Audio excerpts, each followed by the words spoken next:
Welcome to Island Ripple. I am Vanetta, and we are here at the beautiful rooftop bar and lounge at Bellevue Hotel. And I have been accessorized and dressed by Wings of Love Rodney Bay. I'm here to have an amazing conversation with a representative of the Castries Comprehensive Secondary School Committee, I should say, or alumni? Alumni. It's the CCSS Global Alumni Association. Wow, the CCSS Global Alumni Association is Joanne Isaac. Joanne, welcome to Island Ripple. Oh, well, we're happy to be here. Thank you for having us. All right, so a lot has been going on A lot. with CCSS as A we have lot. been seeing like on social media. So first and foremost, let's start there. What are you guys celebrating? Because I remember we did have a representative the last time, some time ago on Island Ripple. Ronell. Yes, Ronell, and she was just so excited about the things to come. So now we are in Here.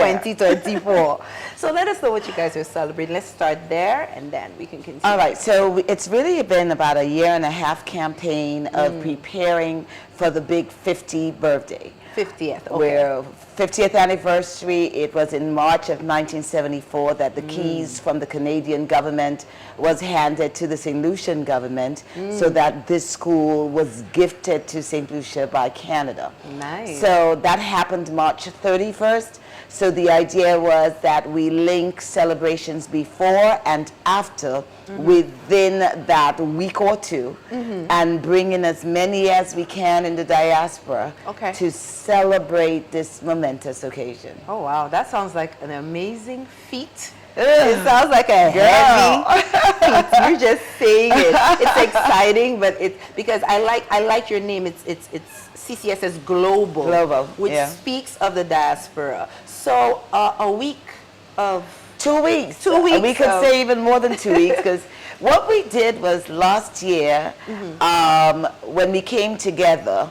It was, let's do a dry run year. So we did the dry run year to see what needs to be perfected, what needs to be fixed, what can come out, and what else can go in. Right. So that when we hit that 50th anniversary year, we're just running. With all the excitement, we did 11 activities because we started the opening in January with a walkathon. Okay. But now that we're halfway through, we're all sitting at a meeting 2 nights ago and we're like, whose idea was it to do 10 events?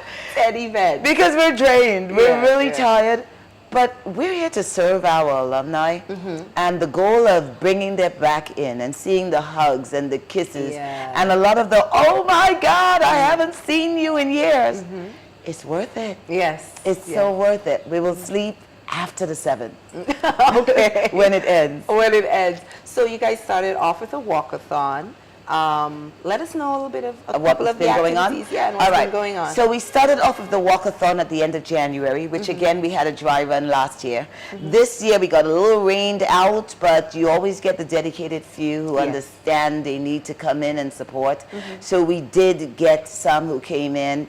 About 2/3 from last year weren't really here this year, but it didn't hurt or break us, so we kept going. Then it officially started the last week in March. A lot of our events at first was planned for the week of March, which was the 31st, where we handed over, the keys were handed over. But we realized that's Holy Week. Yes. So we had to move all the partying and everything to the following week, which means I had to take an additional week off for me to be in St. Lucia from Florida, which is no problem. But we started with academics. So we had a career day. Let me go back. We started with an inclusive church service where everybody, students, administration, some of our alumni, guests, were there at the cathedral downtown to open the official celebration of all events. The police band, we paraded around the city and then went into the church. That was amazing. It was really just a fabulous time. And then we went into Career Day on the Tuesday, which we brought in professionals from the community. You didn't have to be a member of the alumni. You just had to be a member of the community willing to push our youth forward with some of your experience. And a lot of people tend to go to the classic roles of professions. And we keep saying, no, we need people like you. We need people like Colin. We need people who are producing, who are going on away from that normal, what people consider the normal path for careers. And doing other things. We needed artisans. We needed fishermen. How are you creating your business? CMOS entrepreneurs.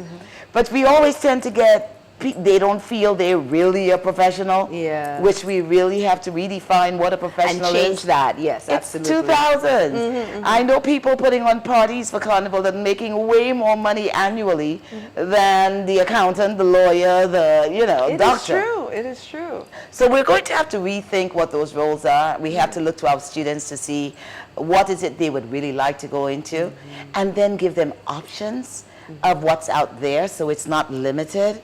So that was Career Day. We had about 30 professionals show up. Sounds great. It was really exciting. The professionals probably enjoyed it as much as the students enjoyed it, because it's their time to go and actually speak with our youth, because a lot of people don't get to do that. Then we went the next day to the History and Cultural Brain Bowl. I was here doing research in 2020, and while I'm in the schools, I realized history is an elective in high school, and I'm like, that shouldn't be. History has to be mandatory for the students. So I thought, what can I do? I am a trained historian. I thought, let me put together a History and Cultural Brain Bowl. We went to UE to get a professor of history, of Caribbean history over there. Oh, all right. And they gave us 1/3 of our history and cultural brain bowl questions. Then we thought it necessary to connect the diaspora, which would be the Americas, South America, Central America, North America, because all of that history is really connected. So sometimes we feel, oh, that's American history. No, it's all connected. We wanted to include Europe in terms of the dispersion of the diaspora, but the majority actually came to the Western world, so we focused on that. And the last was it actually included St. Lucia as well as CCSS history. Okay. Now, how was that? It was fun. Okay. The audience, which were the CCSS students along with the alumni, the students were all into it. History can be fun. Yeah. And our kids need to see that. Unfortunately, the alumni won. Unfortunately. Because my babies wanted to cry, and I'm like, big brothers and sisters shouldn't be making their little brothers and sisters cry. That is true. But they considered it was a competition. Right. So that sounds fun, though. That really sounds, it's different. I realized your activities for the alumni it's different, and it's with like a purpose. It has to be. And passing it on to the present students, which I think in regards to alumni associations, that's what we need to focus on. Yes, we pass through the schools, but giving back is very important. So I like that. We want to bring them together, which our major celebration where everybody comes. You get the tots, you get the older, the 1970s, a lot of them flew in, a lot of them were living in London, Canada, they flew in. And everybody in one room with the school uniform on. Talk about the great equalizer. Yeah, that I saw photos. That was hilarious. Girl, we have senators, we have ministers, we have permanent secretaries, and we have our little 19-year-olds who just graduated, and we don't care what your title is. Yes. You're just at that point CCSS citizen. That's the most important. You're a CCSS citizen, and everybody partying together, everybody crossing the stage, because we call the classes and they cross the stage. We had 4 restaurants, we had 4 MCs, we had 3 bars. Wow. It was just a celebration like no other. I left like about 1 and the room was still packed. Wow. It was live streamed, so those who were in the diaspora could experience what was going on, and they were commenting. So the idea was pulling everybody back together. That was roll call. And then after we went into karaoke was before that, karaoke night, where some of them were taking the mic and they were like superstars. People were jamming. And then we had those, of course, who shouldn't be taking the mic, but carrying their own key. But you know what? It didn't matter, because when you're around family, it's just about getting together and those bonds. So it was the place was packed. It was at Maury's in Corinth. It was packed, which was surprising. That's when we realized this is going to be really good. I'm wondering what else is to come, because you guys look like everything. You all have just worn each other but out. There was still more. You think we would be tired of each other, right? So there was karaoke night. Then we went into the roll call, and then we went into the ball. The ball was Easter Monday. Yeah. And the thing about my beloved St. Lucian family is we cut it off. We've been advertising for a year. We cut off the date because we had to prepay for the location. The morning of the ball at 3 a.m., I didn't think to turn off my phone. My phone was being blown up. Wow. We really need tickets. We came from Canada. We just arrived from Barbados. We just arrived. Wow. There was a lot of that. We That's had to go great. and beg the location, please put up 20 more seats for us. But it was exciting. Some will say, no, Joanne, we have to cut this off. We're doing it for them. So anything we can do for our alumni, as exhausting as it can be, we got to do it. We got to do it. Okay, so what in regards to all, okay, so after you guys do all of that, because you're looking like you're having a lot. Last night was game night as well. Yeah. So in regards to giving back, of course, that is most important. What are your plans? At least one or two, just give us a little insight of what you guys want to do for the present CCSS students out of this 50th celebration.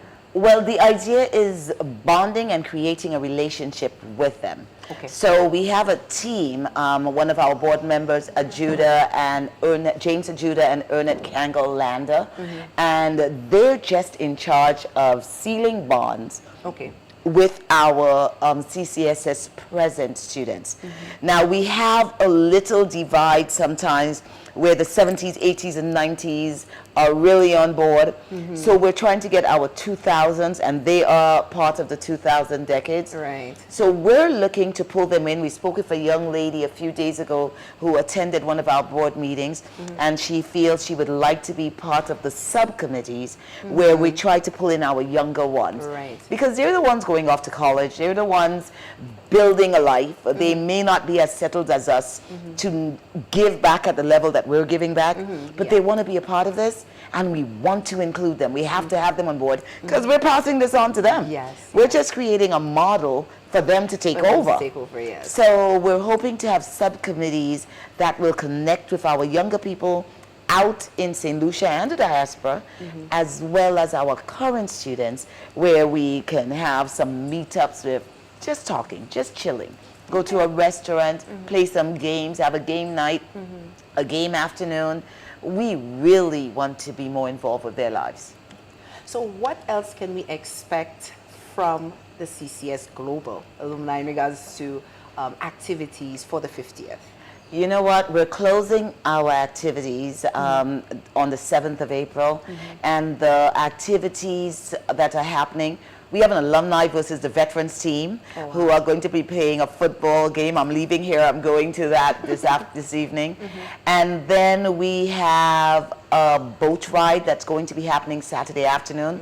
The morning of the boat ride, we're actually having an annual general meeting at the Financial Center at Point Seraphim, where alumni who became members, there's an annual fee to become a member, which gives them voting rights on what they would like us to do, how they would like us to move forward. It also tells us some feedback on what went right, what they prefer not to have again. It also gives them an opportunity to say exactly how they would like all the fundraising that's been going on. What direction do they want it to go to? Our goal has always been that when the fundraising is done, we sit at the table with the administrators at CCSS, with the PGTA, with the student council, and they together with us decide how do we spend those monies. Yeah, how it's going to be dispersed. So, but we close everything with a service. Everybody goes back to church again, and then we go to a brunch at Bay Gardens, and it doesn't end the celebration because we hope the celebration goes into perpetuity until we reach 100 years. But the idea is that it wakes us up to realize we need to change the path that we've been on and do things a little differently. Okay. That's why we're here. Awesome. That's why we're here. Thank you for joining us, Joanne. Thank you for having and all us. the best to CCSS Global and everything that they're doing for CCSS. And what I would like to close with, if any school wants to know how we're doing this or how they need some advice, ain't no reason for us to be reinventing the wheel. Come on, give us a call. We can all share ideas. We're about working together, so we really want that. Okay, great stuff. Awesome. Thank you. This has been another edition of Island Ripple. Remember, a little knowledge goes a long way. Pass it on, because that's the ripple effect. I will see you next time. Beautiful.